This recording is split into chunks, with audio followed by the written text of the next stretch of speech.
வணக்கம் மக்களே. இன்றைக்கி நம்ம இந்த வீடியோவில் ஜெயம் படத்தில் 7G ரெயின்போ காலனியோட நடிகராக இவங்கன்னு சொல்கிற அளவுக்கு ஆளே சுத்தமாக மாறி போன நடிகர் சுமன் செட்டி அவர்களை பற்றி தான் பார்க்க போகிறோம். தற்போது இவங்களோட லேட்டஸ்ட் ஃபோட்டோ தான் இணையத்தில் பெரும் வைரலாகி வந்துகிட்டு இருக்குது. தெலுங்கில் வெளியான ஜெயம் படத்தின் மூலமாக தான் சினிமாவிலேயே அறிமுகமாகியிருக்காங்க நடிகர் சுமன் செட்டி அவர்கள்.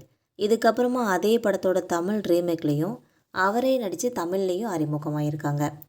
இதை தொடர்ந்து குத்து, 7G ரெயின்போ காலனி, படிக்காதவன் சொல்லி நிறைய திரைப்படங்கள்லையும் நடிச்சிருக்காங்க.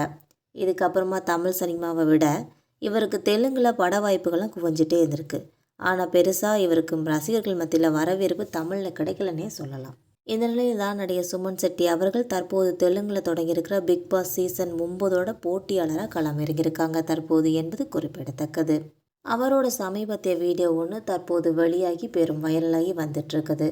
இது மட்டும் இல்லாமல் பிக் பாஸ் வீட்டிலே வர பார்க்குற ரசிகர்கள்லாம் நிறைய பேர் ஜெயம் படத்தில் நடித்த நடிகராக இவங்கன்னு சொல்லி நிறைய கேள்விகளை எழுப்பிக்கிட்டு இருக்காங்க, கமெண்ட் செஞ்சு வந்துட்டுருக்காங்க என்பது குறிப்பிடத்தக்கது. இதை இணையதளவாசிகள் பெரும் வைரலாக்கிட்டு வந்துட்டுருக்காங்க. மக்களை நம்ம போகிற இந்த சினிமா தகவல்கள் உங்களுக்கு பயனுள்ளதாக அமைஞ்சா மறக்காமல் நம்ம சேனலை சப்ஸ்கிரைப் பண்ணி பெல் ஐக்கனை கிளிக் பண்ணி வச்சுக்கோங்க. அப்போ தான் நம்ம போகிற இந்த மாதிரியான வீடியோக்கள் உங்களை உடனுக்குடன் நோட்டிஃபிகேஷனாக வந்து சேரும். தேங்க்யூ.